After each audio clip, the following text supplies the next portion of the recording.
শীত মানেই পিঠাপুলি আর এই শীতের সময় আমরা কিন্তু নানান ধরনের পিঠাপুলি বানিয়ে খাই। তো আজকে আমি আপনাদের খুবই সহজভাবে এবং খুবই অল্প সময়ের মধ্যে একটি দুর্দান্ত টেস্টের দুধ পুলি পিঠা বানিয়ে দেখাবো। আসসালামু আলাইকুম বন্ধুরা, কিচেন বাঙালিয়ানা চ্যানেলে আপনাদের সবাইকে স্বাগত জানাই। এই পিঠাগুলো দেখতে যেমন লোভনীয় হয়, খেতেও অনেক বেশি মজার হয়। তাছাড়া এগুলো তৈরি করে রাখার পর কিন্তু একটুও শক্ত হবে না, একেবারে তুলোর মতো নরম তুলতুলে তৈরি হবে। চলুন তাহলে কিভাবে পিঠাগুলো তৈরি করে নিচ্ছি ঝটপট দেখে নিই। সবার প্রথমেই পিঠাগুলোর ভেতরের একটি পুর তৈরি করে নেব। তার জন্য কড়াইয়ের মধ্যে 1 টেবিল চামচ পরিমাণ ঘি দিয়ে দিয়েছি। এবার এখানে 3 টেবিল চামচ পরিমাণ সুজি দিয়ে দেব। তো আমি এখানে সুজির পরিমাণটা খুবই অল্প নিয়েছি, কারণ আমি পিঠাগুলো খুবই অল্প পরিমাণে তৈরি করে নেব। ঘিয়ের সঙ্গে সুজিটাকে একটু নাড়াচাড়া করে ভেজে নিতে হবে। তো সুজিটা হালকা একটু লালচে কালার চলে আসলে এখানে আমি দুধ দিয়ে দেব। তো এখানে আমি 1 কাপ পরিমাণ দুধ দিয়ে দিচ্ছি। তো এখানে দুধটা কিন্তু আগে থেকে জাল করে ঠান্ডা করে নিয়েছিলাম, আর এই দুধটা একটু জাল করে ঘন করে নেব। এবার এখানে দিয়ে দিচ্ছি 1/4 কাপ মতো গুঁড়ো দুধ। আর আপনারা যদি এখানে সুজিটা ব্যবহার করতে না চান, তাহলে এখানে গুঁড়ো দুধের পরিমাণটা একটু বাড়িয়ে নেবেন, তাহলে কিন্তু খুব সুন্দর একটা খিরসা তৈরি হয়ে যাবে। আর গুঁড়ো দুধটা দেওয়ার সময় আরও একটা জিনিস লক্ষ্য রাখতে হবে, অবশ্যই গুঁড়ো দুধটা কিন্তু হালকা গরম দুধের মধ্যে দেবেন, তাহলে খুব সহজেই দুধের সঙ্গে গুঁড়ো দুধটা মিশে যাবে। এবার এই দুধের মধ্যে 1 চিমটি মতো আমি লবণ দিয়েছি।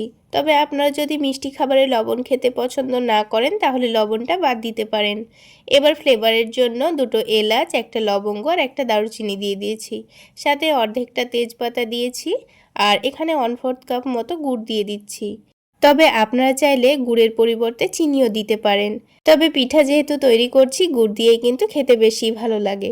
সব কিছু একসঙ্গে দেখুন খুব সুন্দরভাবে মিশে গেছে। আর এই দুধটাকে কিছুক্ষণ জাল করে নেওয়ার পর দেখুন অনেকটা ঘনও হয়ে গেছে।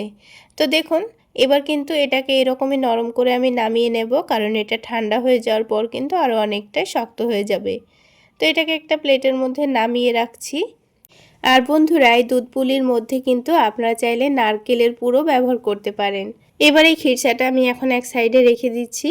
তারপর কড়াইয়ের মধ্যে আমি 1.5 কাপ পরিমাণ পানি দিয়ে দেব। পিঠাগুলো তৈরি করার জন্য কিন্তু এখানে পানির পরিমাণটা অবশ্যই লক্ষ্য রাখতে হবে। 1.5 কাপ পানি দেওয়ার পর এখানে আমি সামান্য পরিমাণ লবণ আর 1 চামচ মতো চিনি দিয়েছি। পানিটা ভালোভাবে ফুটিয়ে নিতে হবে।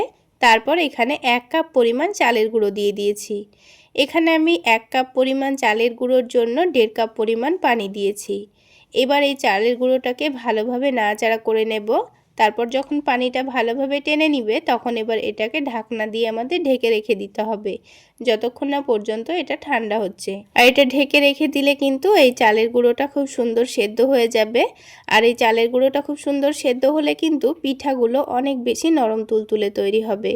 অনেকেই আছেন যারা বলেন যে পিঠাগুলো ঠান্ডা হয়ে যাওয়ার পর অনেকটাই শক্ত হয়ে যায়। তো এখানে এই ডোটা তৈরি করাই কিন্তু সবথেকে বেশি গুরুত্বপূর্ণ। এই ডোটাই যদি ঠিকভাবে তৈরি না হয়, সেক্ষেত্রে কিন্তু পিঠাগুলো শক্ত হয়ে যায়। তো এখানে কিন্তু চালের গুঁড়োটাকে ভালোভাবে সেদ্ধ করে নিতে হবে।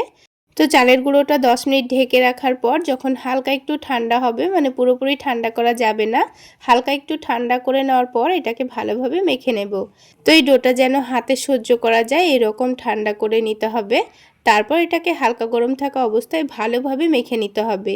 যত বেশি সফট করে মেখে নেওয়া যাবে, পিঠাগুলো ততটাই বেশি নরম তুলতুলে তৈরি হবে। তো খুব সুন্দর করে আমি ডোটা মেখে নিয়েছি। এবার এগুলো থেকে আমি পিঠাগুলো তৈরি করে নেব। সেই জন্য 2টো লেচি কেটে নিয়েছি বড় বড় করে। এবার এখান থেকে বড় করে একটা রুটি বেলে নেব। যেহেতু আমি ছোট ছোট করে রুটি কেটে নেব, সেই জন্যই বড় করে একটা লই তৈরি করে নিয়েছি। তারপর বড় করে রুটি বেলে নেব। আর এই রুটিটা কিন্তু একটু মোটা করে বেলে নিব, খুব বেশি পাতলা করব না। তো দেখুন রুটিটা কিন্তু অনেকটা বড় আর একটু মোটা করে আমি বেলে নিয়েছি। এবার একটা গ্লাসের সাহায্যে আমি ছোট ছোট করে রুটি কেটে নিচ্ছি। তো দেখুন সবগুলো রুটি কাটা হয়ে গেছে। বাকি এই অংশগুলো দিয়ে আমি আবারও কিন্তু ছোট ছোট করে রুটি কেটে নেব। তো সবগুলো প্রথমে রুটি কাটা হয়ে গেছে। এবার পিঠাগুলো তৈরি করে নেব। আর এই খিরসাটাও দেখুন আগের থেকে কিন্তু অনেকটাই শক্ত হয়ে গেছে। এবার এখান থেকে 1 চামচ মতো নিয়ে এবার এই রুটির মধ্যের জায়গাটায় রেখে দেব। তারপর এটাকে খুব সুন্দর করে একটা পিঠার শেপ দিয়ে নেব। এবার এটাকে খুব সুন্দর করে এভাবে করে চেপে দিতে হবে। এটা যেন দুধে ভেজানোর পর না খুলে যায় সেইভাবে লক্ষ্য রেখে খুব সুন্দর করে চেপে দিতে হবে। তো দেখুন একটা পিঠা কিন্তু আমাদের তৈরি করা হয়ে গেল। তো আমি আপনাদের আরও একটি পিঠা তৈরি করে দেখিয়ে দিচ্ছি। ঠিক একইভাবে আমি সবগুলো পিঠাই তৈরি করে নেব। আর এই পিঠাগুলো তৈরি করা খুবই সহজ, খুবই অল্প সময়ের মধ্যেই তৈরি করে নিতে পারবেন। তো দেখুন কথা বলতে বলতে কিন্তু আমাদের আরও একটি পিঠা তৈরি করা হয়ে গেল। তাহলে বন্ধুরা আজকের এই দুধ পুলি পিঠা রেসিপিটা আপনাদের ভালো লাগলে অবশ্যই একটা লাইক শেয়ার করে দেবেন। আর আমার এই সহজ রেসিপিগুলো যদি ইউটিউব চ্যানেল থেকে দেখে থাকেন চ্যানেলটি সাবস্ক্রাইব করে দেবেন। আর ফেসবুক পেজ থেকে দেখে থাকলে পেজটি ফলো করে দেবেন। তো দেখুন বন্ধুরা প্রথমে সবগুলো পিঠা আমি তৈরি করে নিয়েছি। এবার এই পিঠাগুলোকে দুধে ভেজানোর পালা, তাহলে কিন্তু আমাদের পিঠা তৈরি হয়ে যাবে। তো তার জন্য প্রথমে কড়াইয়ের মধ্যে হাফ কাপ পরিমাণ চিনি নিয়ে নিচ্ছি। আপনারা চাইলে চিনির পরিবর্তে পিঠাগুলো গুড় দিয়েও বানাতে পারেন, আর চিনির পরিমাণটা একটু কম বেশিও করে নিতে পারেন। তো এবার এই চিনিটাকে গ্যাসের ফ্লেমটা লোতে রেখে ক্যারামেল তৈরি করে নিয়েছি। অবশ্যই ক্যারামেলটা তৈরি করার সময় কিন্তু গ্যাসের ফ্লেমটা লোতে রাখবেন, তা না হলে ক্যারামেলটা পুড়ে গেলে কিন্তু তখন আর পিঠাগুলো খেতে খুব একটা ভালো লাগবে না। তো দেখুন এখানে আমি এবার 1.5 কাপ পরিমাণ দুধ দিয়ে দিচ্ছি। আর এই দুধটা কিন্তু আগে থেকে জাল করে ঘন করে নিয়েছিলাম। তো দেখুন দুধটা দেওয়ার সাথে সাথেই কিন্তু ক্যারামেলটা শক্ত হয়ে গেছে। তো এখানে ভয় পাওয়ার কোনো কারণ নেই, দুধটা গরম হয়ে গেলে কিন্তু ক্যারামেলটা নিজে নিজেই খুব সুন্দরভাবে দুধের সঙ্গে মিশে যাবে।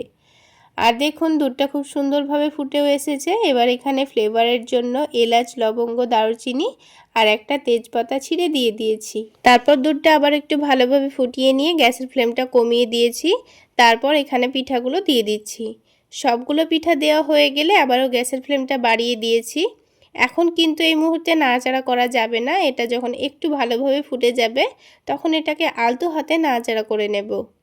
খুব বেশি নাড়াচাড়া করলে কিন্তু পিঠাগুলো আবার ভেঙে যেতে পারে। এবার এই পিঠাগুলোকে আমি 5 মিনিট মতো রান্না করে নেব।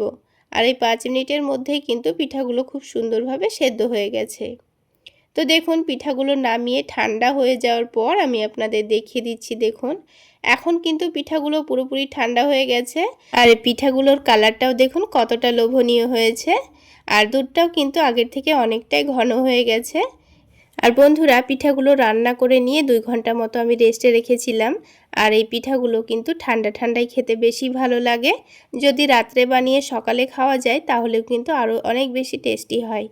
তো এবার একটা কেটেও দেখিয়ে দিচ্ছি। দেখুন পিঠাগুলো কতটা নরম তুলতুলে হয়েছে, মুখে দিলেই মিলিয়ে যাবে। তাহলে বন্ধুরা আজকে এই পর্যন্তই। সকলে অনেক বেশি ভালো থাকবেন, সুস্থ থাকবেন। দেখা হবে আবারও একটি নতুন রেসিপি নিয়ে নেক্সট এপিসোডে।